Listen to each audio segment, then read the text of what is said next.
Diriliş Kervanı bugün çok kutlu bir sancağı taşımaktadır.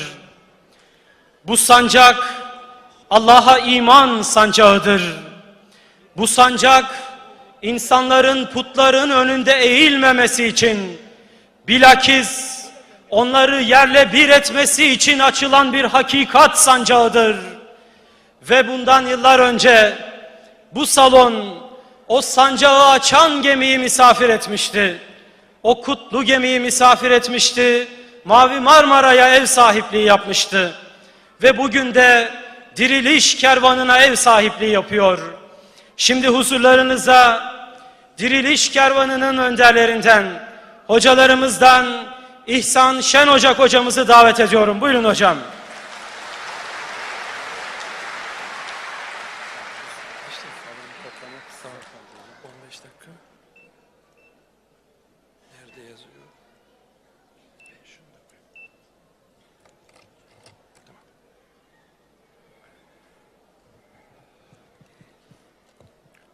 Bismillahirrahmanirrahim. Elhamdülillahi vahde. Ve salatu ve selamu ala men la nebiyye ba'de.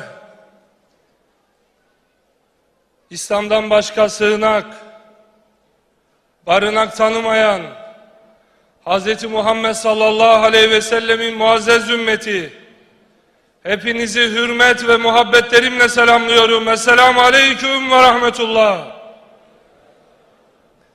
Kardeşlerim, dünya İslam'la savaşıyor. Suriye'deki aç çocuklarla, mazlum kadınlarla savaşıyor. Arakan'ın yetimleriyle savaşıyor. Bangladeş'te Rahman Nizami için idam kararı verdiler. Hocam ayet-i kerimeleri okudu size. وَاَعْتَصِمُوا بِحَبْلِ اللّٰهِ جَمِيعًا وَلَا تَفَرَّقُوا. Şimdi Bangladeş zindanlarında Kur'an-ı Hakim'in bu ayetini okuduğundan dolayı ey Müslümanlar, Türkler, Araplar, Kürtler hep beraber Allah'ın ipine sarılın. Hz. Muhammed Aleyhisselam'a ümmet olun dediğinden dolayı Bangladeş zindanlarında idamı bekleyen Rahman Nizami'yi selamlıyoruz buradan. Diyor ki Rahman Nizami, ey şu mahkeme heyeti, siz benden önce Abdülkadir Molla'yı şehit ettiniz. Onu idam ettiniz. Şimdi bana dair idam kararını verdiniz. Yer ve gökler şahit olsun ki damarlarımda kalan son kanı Hazreti Muhammed'in yoluna feda edeceğim.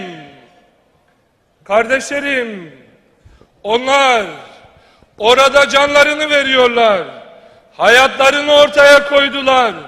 Ama bu halleriyle diyorlar ki biz şehit olsak da bizi dar ağacına gönderseler de Allah'ın inayetiyle Hazreti Muhammed Aleyhisselam'ın 1400 yıldır dünya semasındaki sancağı yere düşmeyecektir.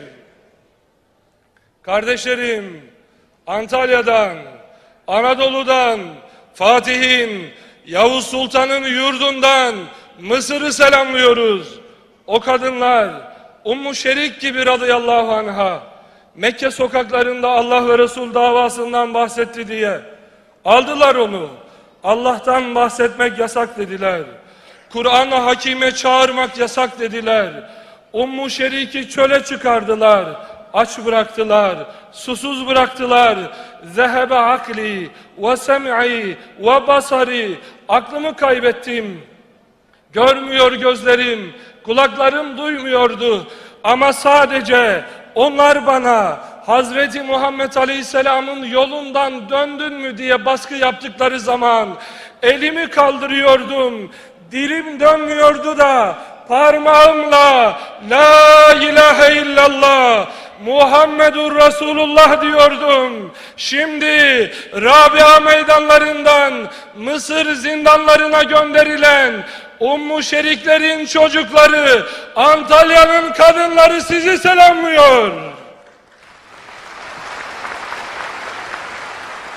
Kardeşlerim, Muhammed Mürsiler, اَلَّذ۪ينَ قَالَ لَهُمُ النَّاسِ اِنَّ النَّاسَ قَدْ جَمَعُوا لَكُمْ فَاخْشَوْهُمْ فَزَادَهُمْ اِيمَانًا وَقَالُوا حَسْبُنَا اللّٰهُ وَنِعْمَ الْوَكِيلِ. Dünya karşısında duruyor onların, ihvanın, Mısır'daki mazlumların, siz bu zalimlerle, küresel güçle baş edemezsiniz diyorlar. Ama onun önünde bir imam var, onun önünde Hazreti Musa var, onun önünde Hazreti Muhammed sallallahu aleyhi ve sellem var.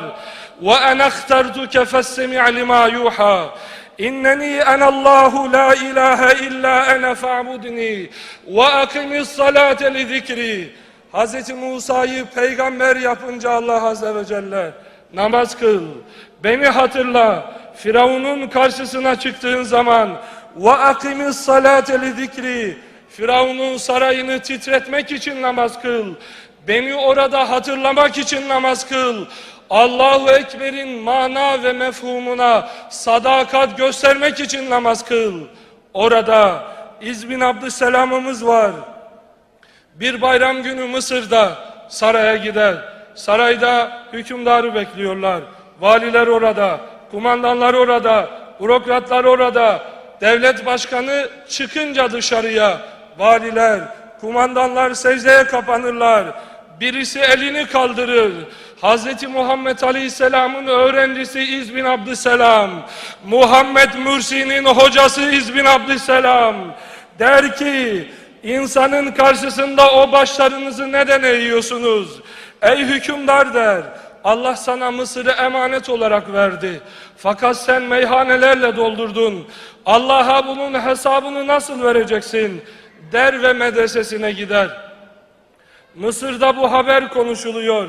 İz bin Abdüsselam'ı hükümdar bu davranışından dolayı idam edecek diyorlar. Öğrencileri yanına koşarlar. Hocam derler, dar ağaçlarının kurulduğu bir yerde hangi cesaretle onun karşısına dikilip ona meydan okudun? Evladım der, namazdaki halimi düşündüm. Allahu Ekber diyoruz ya, Allahu Ekberu min kulli şeyin. Allah senden de büyüktür ey Mısır'ın zalimi diyoruz ya. وَصَارَ الْمَلِكُ اَمَامِكَ الْقِدْ. O zaman sanki karşımda valilerin, kumandanların secdeye kapandığı bir hükümdar değil de bir kedi var, ben de ona meydan okuyorum. O halimi düşündüm. Şimdi diyorlar ki İhvan teslim olsun, Muhammed Mürsi teslim olsun, onların dediğini kabul etsin.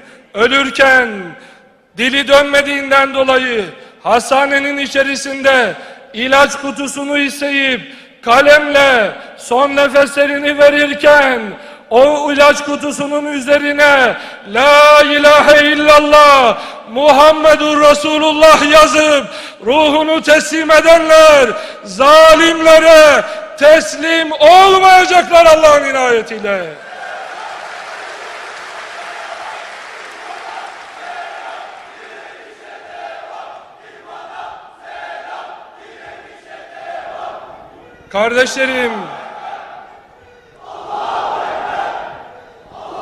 Kardeşlerim, bu dünyaya müdahale edeceğiz. Hz. Muhammed sallallahu aleyhi ve sellem adına müdahale edeceğiz. Kur'an-ı Hakim adına müdahale edeceğiz. Bu yolda bedel de ödeyeceğiz. Allah Resulü aleyhissalatu vesselam'dan insani ilişkileri daha düzgün olan yeryüzünde kimse yok. Ondan daha etkili konuşan, ondan daha barış dilini kullanan yok. Ama Bedir'de üzerine geldiler. Uhud'da üzerine geldiler. Hendek'te üzerine geldiler. Yendiler, affettiler, barışı büyüttüler. Ama Bedir'den, Uhud'dan, Hendek'ten, Mekke'nin fethine nasıl yürüdüyse, onun ümmeti olan genç kardeşlerim, Muhammed Mürsiler gibi, Hasan el-Benna'lar gibi, İmam-ı Şamiller gibi, Uhud'lardan, Bedir'lerden, Mekke'nin fethine yürümeye hazır mısınız? Kardeşlerim, bu dünyaya mazlumlar, yetimler adına müdahale edeceğiz. Efendimiz sallallahu aleyhi ve sellem merhametten bahsediyorlar.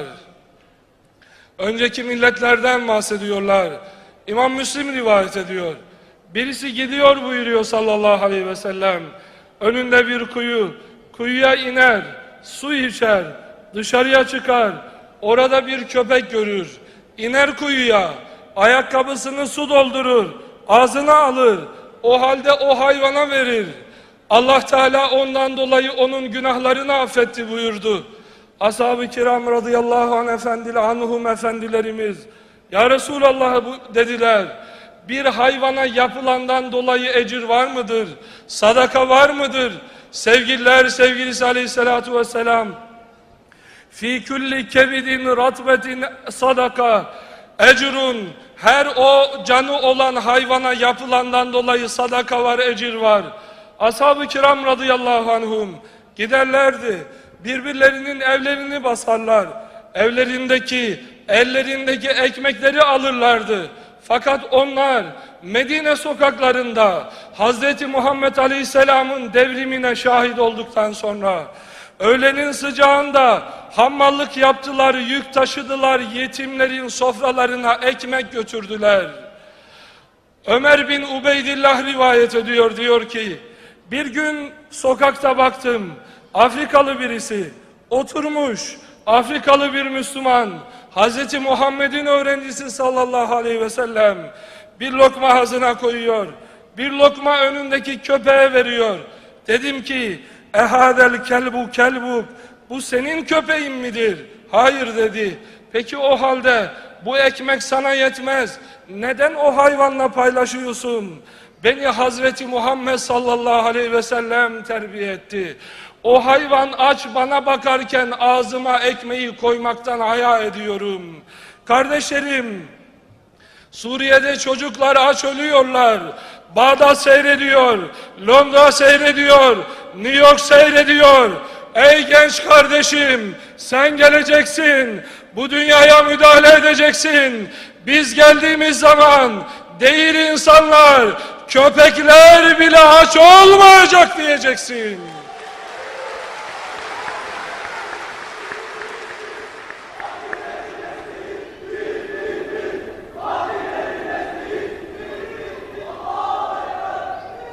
Kardeşlerim,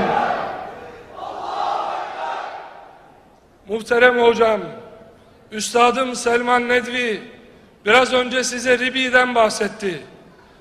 Allah Resulü Aleyhisselam'ın öğrencisi Ribi Rüstem'le karşılaştığında dedi ki ona, neden buraya geldiniz? Niçin buralardasınız? O da innallaha ibta'asena linuhricen nas min ibadetil ibad ila ibadetillahi teala.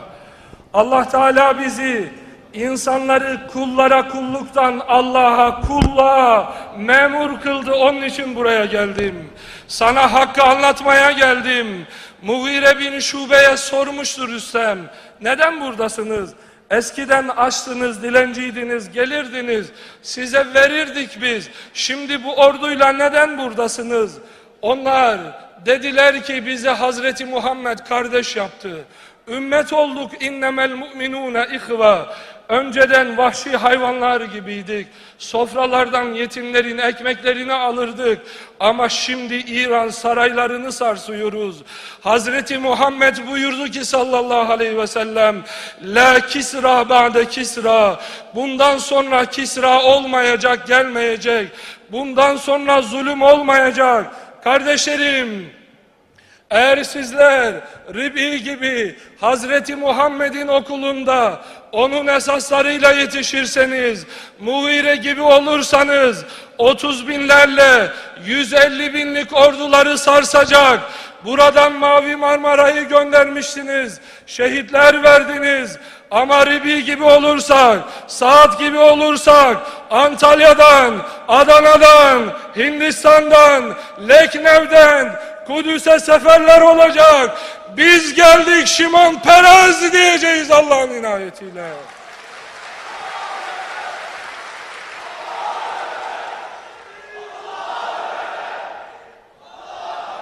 Kardeşlerim, birkaç hafta önce ben Hindistan'daydım.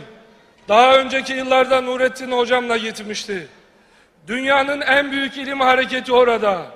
300 milyon Müslüman var. Hocam orada Gençlik Hareketi'nin başkanı. Orada İhtişam Nedvi Hazretleri 80 küsür yaşında. Sabah namaza giderken dedi ki akşam konuşan Türkiye'li sen miydin? Evet hocam deyince sizi görünce imanımız tazeleniyor. Dünyada sömürüyü kabul etmeyen yegane millet sizsiniz. Allah'ın inayetiyle bu ümmeti yeniden ayağa siz kaldıracaksınız. Kardeşlerim, şununla bitiriyorum. Kays bin Mutatiye diye bir adam var. Allah Resulü Aleyhisselam'ın ashabı oturuyorlar. Onların meclisine gelir. Ashab-ı kiram, Süheyb-i Rumi, Bilal-i Habeşi, Selman-ı Farisi orada ümmet oldular. Her biri farklı bir ırka mensup. Onları o halde görünce ma balu haulai, Muhammed bunlara ne yaptı diyor. Neden bunlar kardeş oldular? Niçin yolumuzu, iktidarımızı kaybettiler, önümüzü tıkadılar? Muaz bin Cebel radıyallahu anh ayağa kalkar, ümmeti parçalanmaya, ümmeti ırk savaşına çağıran o münafığın yakasına yapışır. Allah Resulüne götürür. Efendimiz Aleyhisselam'ı hutbe okur. Hala Muaz bin Cebel o adamın yakasını tutar. Ya Resulallah der, ben ne yapayım bu adamı? Dahu ilennar, cehenneme kadar yolu var bırak der. Ey benim Türk kardeşim, Kürt kardeşim, Arap kardeşim, Kays bin Mutatiyeler, Türkçülüğe, Kürtçülüğe çağırıyorsa Muaz bin Cebel gibi ayağa kalkın, münafıkların, Yahudilerin yakasına yapışın.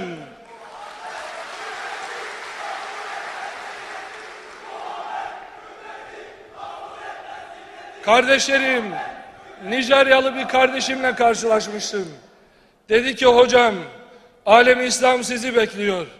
Dedim ki Nijerya'nın nüfusu 170 milyon. Neden siz değil de biz? Hocam dedi, Hindistan'a gitsen, Arakan'a gitsen, Kudüs'e gitsen, orada insanlar, Nijeryalılar gelecek, ümmeti kurtaracaklar. Böyle bir ifade duydun mu? Duyar mısın? Hayır duymazsın. Ama Afrika'ya git, güneyine git, kuzeyine git, Doğu Türkistan'a git, Arakan'a git, Kudüs'e git, Muhammed Mürsi'ye git.